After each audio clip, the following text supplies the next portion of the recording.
علشان نعرف ان القيادة السياسية مش سايبة على نفسها جهد خالص، واجتماعات ومفيش راحة، يعني هيعمل ايه؟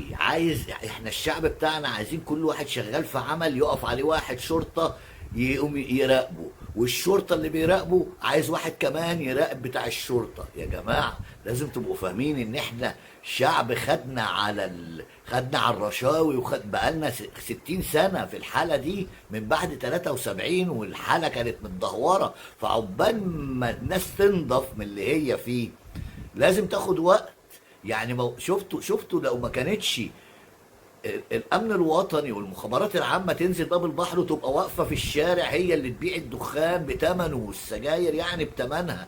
طب كل التجار عايزه الناس تقف وراها كده، كل التجار واللي بيخبوا الحاجه، ولسه بقى المحلات اللي هي الصغيره بقى اللي لسه بتبيع برضو بالسبعينات والخمسه وسبعينات، ما هو بيقول لك انا شاريها غالي. طب انا اعمل ايه؟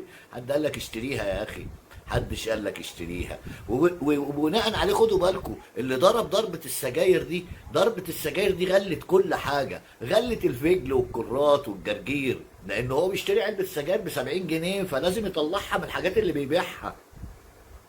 فالسجاير دي كانت عامل اساسي، يعني اللي فكر فيها، الناس اللي فكرت فيها وقال لك غلي السجاير واحرم الناس وهي دي اللي هتجيب داء الشعب، هو فكر صح. ما هم لقمه طبعا كلنا عارفين.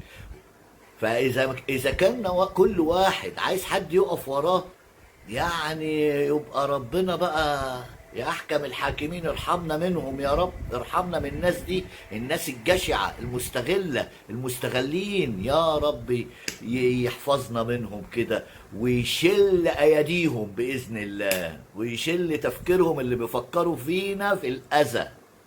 اقول ايه؟ جمعة مباركة علينا وعليكم بالخير واليمن والبركات. صباحكم جميل، صباحكم سعيد، نهاركم يا رب. الصلاة النهاردة في السيدة نفيسة، وممكن نكون هنفتح لايف من هناك ان شاء الله اذا اراد ربنا باذن الله تعالى. نهاركم جميل، اسعد الله صباحكم.